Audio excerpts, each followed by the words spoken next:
क्या दुनिया की सबसे ऊंची जंग बिना किसी बड़े युद्ध की घोषणा के जीती जा सकती है? साल 1984 हिमालय की बर्फीली चोटियों पर जहां तापमान -50 डिग्री तक गिर जाता है, जहां सांस लेना भी एक चुनौती है और जहां एक छोटी सी गलती मौत बन सकती है, वहां भारत और पाकिस्तान के बीच शुरू होने वाली थी एक ऐसी लड़ाई जिसने पूरे क्षेत्र का भविष्य बदल दिया। लेकिन इस कहानी का सबसे हैरान करने वाला हिस्सा यह है कि गोलियां चलने से पहले ही भारत ने खेल पलट दिया था। एक गुप्त मिशन, कुछ साहसी सैनिक और दुनिया के सबसे खतरनाक ग्लेशियर पर कब्जे की दौड़। ये है ऑपरेशन मेघदूत की अंदरूनी कहानी। एक ऐसी कहानी जिसे सुनकर आप समझेंगे कि कभी-कभी युद्ध सिर्फ हथियारों से नहीं बल्कि समय से जीते जाते हैं। 1939 में भारत और पाकिस्तान के बीच युद्ध विराम रेखा तय की गई थी। ये रेखा नक्शे पर एक बिंदु तक स्पष्ट थी जिसे NJ 884-42 कहा जाता है, लेकिन उसके आगे का इलाका इतना दुर्गम था कि किसी ने उसकी स्पष्ट सीमाएं तय नहीं की। उस क्षेत्र में मौजूद था सियाचिन ग्लेशियर। करीब 76 किलोमीटर लंबा ये ग्लेशियर दुनिया के सबसे ऊंचे और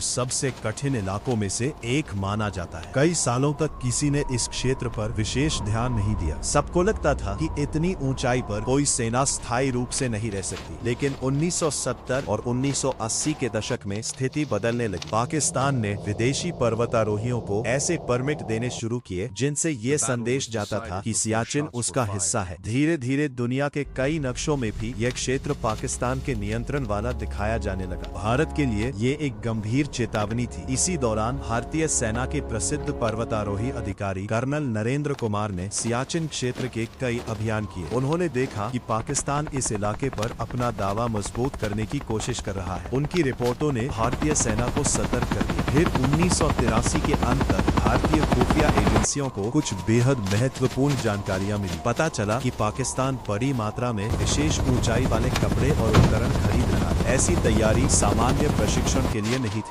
भारतीय अधिकारियों को शक हुआ कि पाकिस्तान सियाचिन पर कब्जा करने की योजना बना रहा है। अब सवाल था, क्या इंतजार किया जाए या फिर पहले कदम उठाया जाए? भारतीय सेना ने दूसरा रास्ता चुना। एक गुप्त योजना तैयार की गई। इस मिशन का नाम रखा गया ऑपरेशन मेघदूत। ये नाम संस्कृत के महान कवि कालिदास की प्रसिद्ध रचना मेघदूत से लिया गया था, जिसका अर्थ होता है बादलों का दूत। योजना का उद्देश्य साफ था, पाकिस्तान से पहले सियाचिन और उससे जुड़े महत्वपूर्ण दर्रों पर कब्जा करना। लेकिन योजना बनाना आसान था, उसे लागू करना लगभग असंभव। सैनिकों को ऐसी जगह भेजना था जहां ऑक्सीजन बेहद कम थी, जहां हेलीकॉप्टरों की क्षमता सीमित हो जाती थी, जहां बर्फीले तूफान कुछ ही मिनटों में पूरे अभियान को नष्ट कर सकते थे। फिर भी तैयारी शुरू हो गई। भारतीय सेना और भारतीय वायुसेना ने मिलकर एक संयुक्त अभियान तैयार किया। सैनिकों को विशेष प्रशिक्षण दिया गया, उन्हें ऊंचाई के अनुकूल बनाया गया, हजारों किलो सामान जुटाया गया और फिर आया 13 अप्रैल 1984 का दिन। सुबह का समय, बैसाखी का पर्व। शायद पाकिस्तान को उम्मीद नहीं थी कि भारत इस दिन कोई बड़ा सैन्य कदम उठाएगा, लेकिन उसी सुबह भारतीय हेलीकॉप्टर बर्फीली चोट